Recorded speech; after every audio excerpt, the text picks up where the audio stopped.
Hi guys! Welcome back to my vlog. So, for today's video ay gagala na naman tayo ngayong umaga. Nandito tayo ngayon sa train station ng Taoyuan at naghihintay tayo ng train. So, bili muna tayo ng drinks. Ayan, so dito sa Taiwan, uso yung mga bendo machine at Yoyo card ang isa sa mga ginagamit dito sa mga transportation at yan sa mga pagbili ng bendo. So, accessible siya sa mga U-bike dito and then sa mga bus and train. Ayan. So, yan, nakakuha na tayo at hintay lang tayo ng train. Ilang minuto nga lang ay dumating na yung train at nakasakay na tayo. So, diretso na tayo ng Shinpong para kitain yung mga kasama natin. At wala!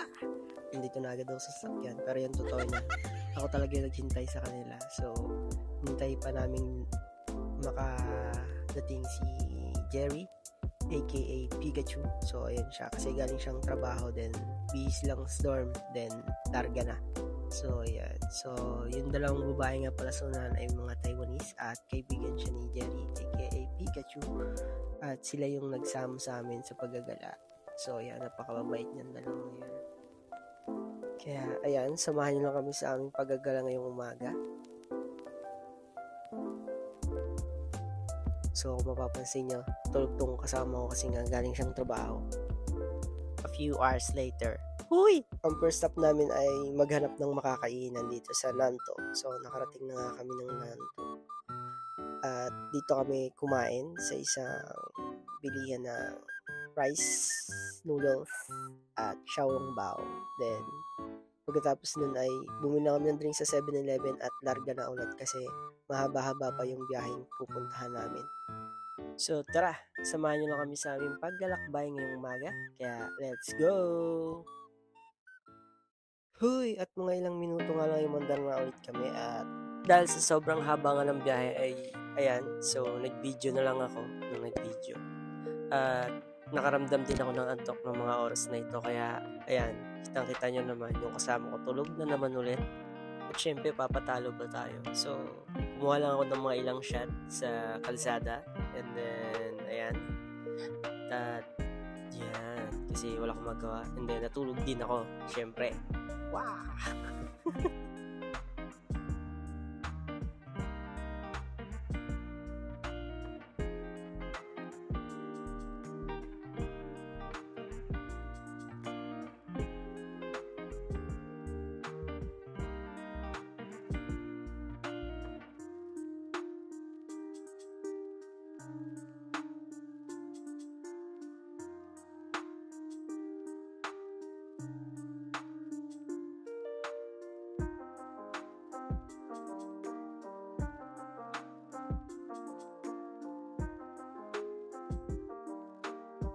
Pagkalipas ng mga ilang oras na biyahe, nakarating na rin kami dito sa aming first stop.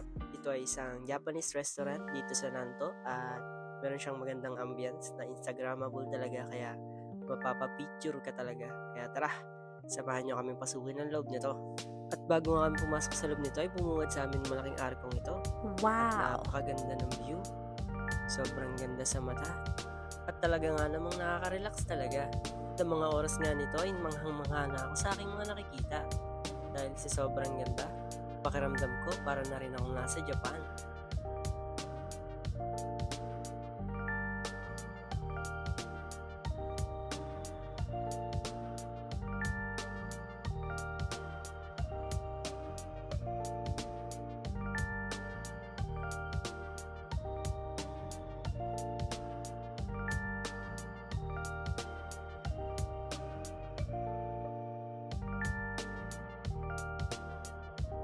Ito nga trinay na namin pasukin ng loob para makita ang kabuuan nito.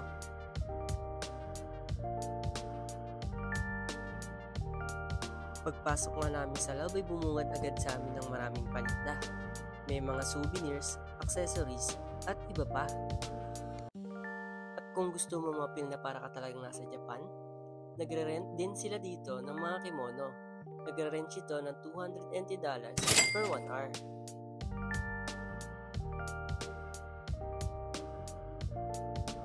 Nga pala, meron din sila ditong kainan sa loob. Wow! Talaga nga namang napakaganda sa loob nito. Makikita mo na para ka talagang nasa Japan. Kagaya ng mga lantern na to. Tingnan mo yung ambience. Sobrang ganda. At di na nga nagpaawat yung isa naming kasama. Itong si Jerry, gustong magsuot ng kimono. Kaya ayan, pinagbigyan ng gusto. At sa sobrang dami ng choices ng kimono dito, talagang nahirapan yung kasama namin pumili. Kaya ito, nag-ikot-ikot muna ako sa loob.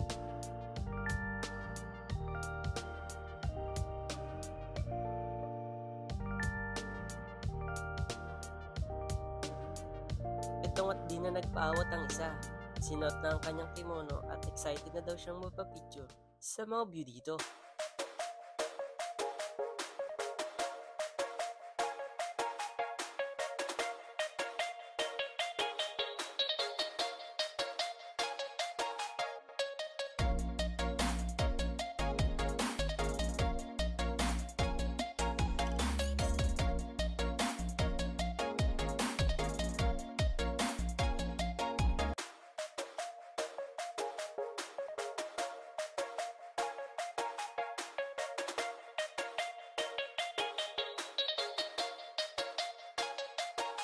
At eto nga't lumabas na kami ng shop para mag-picture pa sa ibang mga lugar dito.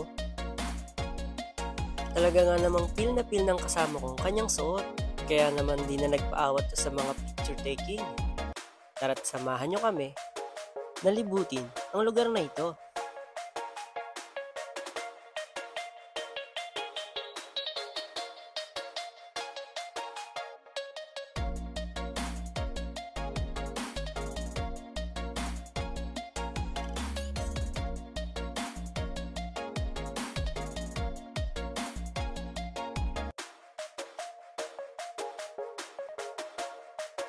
Hindi nga lang pala kain ng nasa loob nito. Meron din tindahan dito ng iba't ibang klase ng alak, candies, at mga souvenirs ang nasa loob nito.